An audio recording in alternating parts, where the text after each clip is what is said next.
santé de ton âme. La Bible dit qu'il faut achever sa sanctification dans la crainte de Dieu. Souvent on entend des personnes dire je ne comprends pas pourquoi Dieu me bénit. Mais écoute-moi, il y a une raison à toute chose. Tu dis que peut-être que tu ne comprends pas pourquoi Dieu te bénit, mais une chose est certaine, c'est que la Bible nous enseigne que Dieu n'exauce pas les pécheurs. Si Dieu n'exauce pas les pécheurs, ça voudrait dire que toute forme de péché qui pourrait exister dans votre vie serait sujette, n'est-ce pas, à empêcher Dieu de vous exaucer. Pour vous exaucer, il faut vous écouter, n'est-ce pas? La Bible dit que la main de l'Éternel n'est pas devenue courte pour nous secourir, ni ses oreilles sourdes pour entendre nos prières. Ça voudrait dire que pour vous exaucer, il faut que Dieu vous entende. Parce qu'il y a une différence aussi entre entendre et écouter. Si Dieu ne vous a pas entendu, il ne peut pas vous écouter. Écouter suppose une attention soutenue. Je peux être là, vous êtes assis, peut-être l'esprit de certains ailleurs. Donc sur le coup, je parle, vous m'entendez, mais vous ne m'écoutez pas. Parce que pour m'écouter, ça suppose une attention. Ça voudrait dire que Dieu ne prête même pas attention. C'est ce que ça signifie. Dieu ne prête même pas attention à une personne lorsque le péché existe dans sa vie. Mais désolé, le péché n'est pas qu'un péché du corps. Les péchés qui existent selon la parole de Dieu, ce n'est pas que les péchés d'adultère, d'impudicité, de vol, de meurtre ou des choses. Il y a des péchés de l'âme, il y a des péchés de l'esprit. Celui qui accepte un mensonge du diable, il paralyse sa vie. L'esprit se nourrit de la parole de Dieu. Donc si vous acceptez une contre-vérité de Satan, si Satan parvient à vous mettre quelque chose dans la tête, il contrôle votre vie. Il n'a pas besoin que vous commettiez l'impudicité, il n'a pas besoin que vous commettiez l'adultère, mais il contrôle votre vie. Vous savez, généralement, les enfants en Christ sont ceux-là qui aiment mettre un accent particulier juste sur les péchés du corps. Ceux qui ont tendance à se focaliser juste sur les péchés du corps pour dire, bah ouais, je suis irréprochable. Chers amis, si tu es irréprochable, Dieu va te bénir. Si tu étais vraiment irréprochable, Dieu va te bénir. C'est pour ça, lorsque vous entendez quelqu'un qui dit, je ne sais pas qu'est-ce que j'ai fait et puis je ne suis pas béni, il y a bien une raison. N'est-ce pas? Je me souviens dans la parole de Dieu de cet aveugle né de Jean chapitre 9. La Bible dit que les disciples ont demandé à Jésus, est-ce lui ou est-ce ses parents qui ont péché? C'est parce que dans la tête des gens, dans l'esprit de beaucoup, ils ne sont jamais responsables de leurs problèmes. N'est-ce pas? Dans l'esprit de beaucoup, c'est que quand ça ne va pas dans leur vie, ils ont un sorcier qui est contre eux. La plupart du temps, lorsque vous avez l'impression qu'il y a un sorcier qui est contre vous, n'oubliez pas que s'il y a la paille dans l'œil de l'autre, il peut avoir une poutre dans votre œil qui empêche ou qui grossit les choses, n'est-ce pas? Ou qui réduit votre champ de vision. Tes problèmes ne sont pas forcément dus à un sorcier qui est contre toi. Vous savez, c'est une mentalité de perdant que d'accuser les autres et d'avoir l'impression qu'on est irréprochable, on est responsable de rien. C'est quand même ta vie. Ils se disent, est-ce ses parents ou est-ce lui? Ça veut dire que c'est vrai qu'il y a des problèmes générationnels, c'est vrai qu'il y a des problèmes d'ordre spirituel, pacte, alliance, ça s'appelle comment encore? Pacte, alliance, possession démoniaque, toutes ces choses. C'est vrai que ce sont des éléments, c'est un point qui peut être responsable de certains blocages dans votre vie, c'est pourquoi on vous demande de vous faire délivrer. Mais à côté de cela, il dit, est-ce ses parents ou est-ce lui-même? Ça voudrait dire qu'il peut avoir la raison, n'est-ce pas, des pactes, des alliances, tout ça, mais il y a des responsabilités personnelles de chacun de nous dans ce qui peut lui arriver. Donc il y a des péchés du corps, mais il y a des péchés de l'âme. Il y a les péchés de l'esprit. Beaucoup de blocages sont dus au péché de l'âme. Et donc une âme malade, c'est une vie qui sera contrôlée par le diable. L'état de santé de votre âme va déterminer ce que vous allez devenir. Une chose m'a marqué dans l'histoire de mon histoire favorite dans la Bible, le paralytique à Bethesda de Jean chapitre 5. Et souvent quand Jésus finit d'opérer le miracle, il dit va et puis ne pêche plus. Il n'a pas dit ne pêche pas, il dit ne pêche plus. Plus signifie la cessation d'une activité qu'on avait déjà commencée. Il dit, va, pas ne pêche pas, mais ne pêche plus. Là, Dieu a honoré sa foi, mais il avait un autre problème qui pouvait entraîner à nouveau d'autres blocages dans sa vie. C'était son péché, le péché de l'âme. Ça fait moins choquant de dire que quelqu'un est jaloux, ou bien quelqu'un vit constamment dans l'abattement, que de dire, quand c'est comme ça, on va pas dire, il va pas dire j'ai péché. On dit, tu as fait quel péché? Il dit, non, je suis tout le temps triste. Il n'ose même pas dire qu'il a péché. Quelqu'un peut-il dire amen? Mais quand il a commis l'adultère, on dit quoi? Mais tu sais quoi? Leur vie va être bloquée au même titre. On dit celui qui commet l'impudicité pêche contre son propre corps. Or, notre corps est le temple du Saint-Esprit. Ça veut dire, tu crées un palabre entre le Saint-Esprit et toi, au-delà de ton problème. Dieu ne considère pas ce que les hommes considèrent. Pas parce que ce que les hommes considèrent, Dieu n'en tient pas compte. Mais ça veut dire que ce que les hommes appellent comme quelque chose de simple, Dieu peut le voir comme très grand. Ce que les hommes peuvent voir comme banal, Dieu peut le considérer à un niveau qui vous étonne. C'est pourquoi le problème de la vie spirituelle, ne vous évaluez pas par rapport aux hommes. Quels sont les dangers d'une âme malade? Je vais en citer. Premièrement, Psaume 23, verset 3. Dans le Psaume 23, verset 3, la Bible dit ceci, il restaure mon âme. La version parole vivante traduit le Psaume 23, verset 3 en disant, il me redonne des forces. Écoute-moi, on dit il me redonne des forces. C'est plus la même chose. Do you see? C'est plus la même chose. On dit il me redonne des forces. On dit restaure mon âme. Le mot restaurer veut dire réparer, guérir. Ça voudrait dire quoi? Lorsqu'une âme est malade, on perd des forces. On perd des forces spirituelles.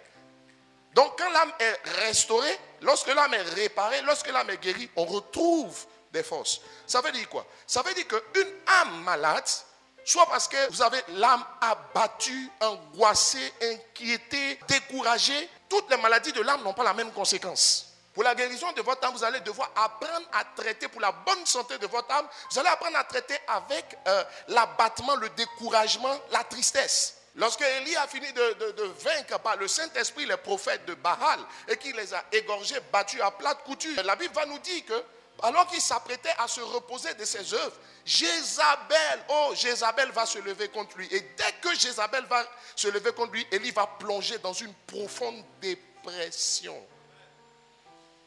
Une âme dépressive, quand quelqu'un est dans la dépression, c'est une âme malade.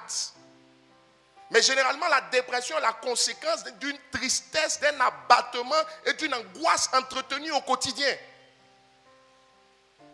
Le Seigneur veut nous donner le maximum de chances de rentrer dans nos bénédictions. C'est normal que devant une mauvaise nouvelle, vous soyez triste ou abattu ponctuellement. Mais la Bible nous dit quand Jésus est arrivé dans la ville de Béthanie après l'inhumation de Lazare, quand Jésus est arrivé, on dit Jésus a pleuré. Mais vous comprenez, dès qu'il a fini de pleurer, les cieux, ses yeux, il dit allons au tombeau. Ça, ce sont des hommes. Vous savez, les enfants prennent plaisir de rester dans les pleurs. Parce que les enfants ne peuvent pas s'arrêter de pleurer si papa ou bien quelqu'un ne vient pas les calmer. Il n'aura pas toujours quelqu'un pour te calmer. Dès l'instant où vous apprenez vous-même à vous calmer de vos blessures, de vos tristesses, de vos angoisses, là, on peut faire quelque chose avec vous. Là, Dieu peut travailler avec vous. Mais parce qu'en réalité, vous remarquez, Élie va demander à Dieu de le prendre. Oui, mon fils, il va demander à Dieu de le prendre. Mais tu sais quoi, Dieu a accepté. Normalement, Dieu devait refuser. De toute façon, c'est Dieu qui décide. Mais Élie dit, Seigneur, je suis resté seul, ce qui était faux. Il dit, je suis resté seul. Ah voilà, et puis Jézabel s'est levée contre moi. Tu as pu vaincre 400 prophètes de Baal. C'est une femme qui va te mettre dans des routes comme ça n'a pas de sens. Mais vous savez quoi? Il pensait que le temps était venu pour lui de se reposer de ses œuvres. Dans la vie, il y a plein de surprises. Les choses peuvent arriver au moment où vous y attendez le moins. Peu importe la période où les choses arrivent. Ah bon, si, Kando la brisa. Alors, devant une telle situation, vous savez, il dit, je veux mourir. Et puis Dieu accepte. Mais c'est parce que quand Dieu l'a regardé, il s'est rendu compte que là où il arrive, on ne peut plus rien faire. Dieu ne peut pas travailler avec les âmes abattues qui vivent dans l'abattement, la tristesse. Si c'est ponctuel, d'accord. Mais tu perds toutes tes forces spirituelles. L'onction de Dieu ne peut pas se déployer dans une âme qui est comme ça. Quelqu'un va me dire que lui ne manifeste pas l'onction et Dieu ne l'utilise pas pour guérir les malades. Mais listen. Écoutez-moi. Quand quelqu'un est triste et abattu, remarquez bien, il ne prie pas. Qu'est-ce qui t'arrive à toi seul pour que tu sois dans un tel état? Vous savez quoi? Souvent, vous pensez que votre problème est très grave. Parlez avec quelqu'un. Romains 8, verset 28 dit quoi? Toute chose concourt au bien de ceux qui aiment Dieu. Que tu le veuilles ou pas, tu vas devoir accepter cette vérité. Et j'ai compris, si vous voulez, toute la solution contre les blessures intérieures, c'est de comprendre ce verset. Ça veut dire que si toute chose concourt au bien de ceux qui aiment Dieu, ça veut dire que le problème qui est arrivé, là, si Dieu ne l'a pas empêché, ça veut dire que ce problème est pour la gloire de Dieu dans ta vie. Si tu ne dis pas yes et que si tu n'apprends pas à accepter cette vérité, ça va être dur pour toi. Parce que, écoute, il y a des moments où, dans l'éducation de ton enfant, tu peux être nanti. Il demande, tu donnes. Quelquefois, même quand tu peux donner, il faut créer la difficulté quelque part. Il faut créer la difficulté pour que l'enfant apprenne. Romains 8, verset 28 aussi veut dire quoi? Ça veut dire simplement, on dit toute chose concourt au bien de ceux qui aiment Dieu. Vous savez, souvent quelqu'un dit c'est la volonté de Dieu. Si tu passes ta vie à dire ce qui m'est arrivé, c'est la volonté de Dieu, tu sais quoi? Ça ne va pas résoudre le problème. Ce n'est pas juste que c'est la volonté de Dieu. Parce que Dieu ne te demande pas d'accepter sa souveraineté de manière passive. Il ne te demande pas d'accepter sa souveraineté par contrainte. Non. Ou par résignation. Ce n'est pas de ça qu'il s'agit. Parce que certains pensent que dit, ah, c'est la volonté de Dieu. Quand dès l'instant où tu dis c'est la volonté de Dieu, ça t'enlève toute envie de vouloir te battre. Mais quand tu te dis, non, ce n'est pas juste que c'est la volonté de Dieu, tu dis, c'est pour la gloire de Dieu. Ça veut dire que non seulement ça va t'amener à accepter, mais tu vas chercher les forces quelque part pour renverser la vapeur. On dit, tout ce concourt au bien de ceux qui aiment Dieu. Au bien de ceux qui aiment Dieu. Au bien, mais de ceux qui aiment Dieu. Ça veut dire quoi? Dieu permet ce problème-là afin que tu apprennes à l'aimer malgré les problèmes que tu traverses. Et que les problèmes que tu traverses ne t'emmènent pas à douter de l'amour de Dieu et à aimer Dieu, à continuer à aimer Dieu. C'est de ça qu'il s'agit. Ça veut dire quoi? C'est les comportements d'enfants. On dit, ouais, on ne te voit plus. Pourquoi? Il dit, non, en fait, j'ai trop de problèmes. C'est un enfant. Je vous assure, c'est un enfant.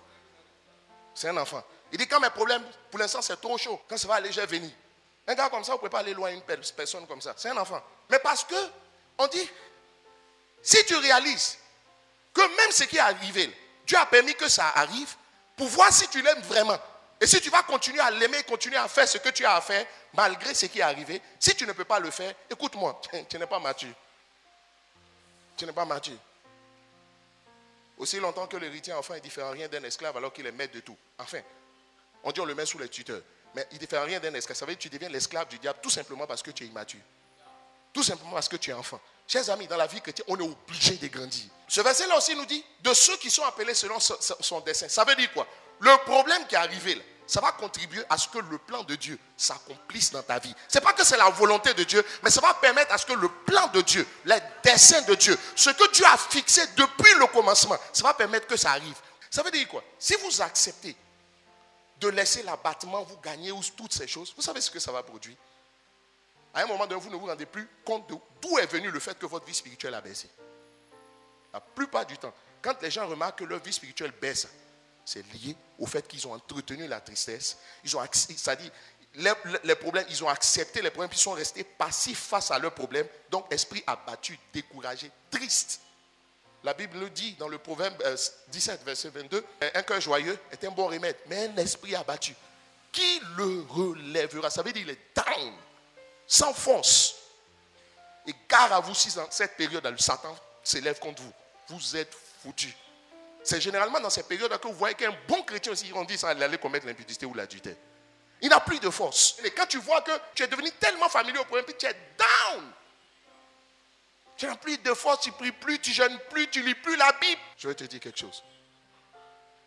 Il faut que tu apprennes à traiter avec le découragement. Parce que le fait est que les péchés de l'âme vont perturber ta vie spirituelle. Premier danger, les péchés de l'âme perturbent ta vie spirituelle. Ta vie de jeûne, ta vie de prière, ta vie de méditation. Et même pire, ça affaiblit la confiance que tu as en Dieu. Si Élie a pu fuir devant Jézabel, ça veut dire qu'il n'a plus confiance en Dieu. Mais ce qui m'a marqué, il va prendre son serviteur, ils vont commencer à marcher. Quand ils vont marcher jusqu'à un moment donné, il va s'endormir sous un genêt. Dieu va le réveiller. Il va lui donner à manger. Il va lui dire dors. Quand il finit, il dit lève-toi et puis il s'en va. Élie va partir, il va laisser son serviteur à Israël et puis il va continuer son chemin jusqu'à ce que Dieu l'enlève. Regarde. La tristesse, l'inquiétude, l'angoisse, ça suce votre force. Donc, comme tu es faible. C'est quand tu es triste, abattu, là, que le diable maintenant va venir. Je vais t'expliquer pourquoi, malgré ce que Dieu fait dans ta vie, tu n'es toujours pas heureux. Parce que ton problème, ce n'est pas lié à ce que tu as. C'est à ce que tu penses que tu étais. Ou que tu es. L'histoire de Jean chapitre 4, de la femme samaritaine. On dit qu'elle a eu 5 maris. Le 6e mari qu'elle était, ce n'était pas son mari. Vous savez quoi? Ça veut dire que chaque mari qu'elle a eu son problème. Ce que vous oubliez, c'est que chaque qualité a les défauts de ses qualités. Quand quelqu'un est doux, il est gentil, c'est une qualité. Mais c'est un défaut. Quelqu'un qui est gentil, doux, il a les défauts de ses qualités. Quelqu'un qui est dur, ferme, strict, ce n'est pas un défaut. Hein? Ça dépend. Mais il a les défauts aussi de sa qualité. Ça ne dépend pas de ce que tu as ou de ce que tu n'as pas. De ce que Dieu a fait ou de ce que Dieu n'a pas fait. C'est lié profondément à ce que tu penses de toi-même. Les complexes, il y en a de 3 sortes.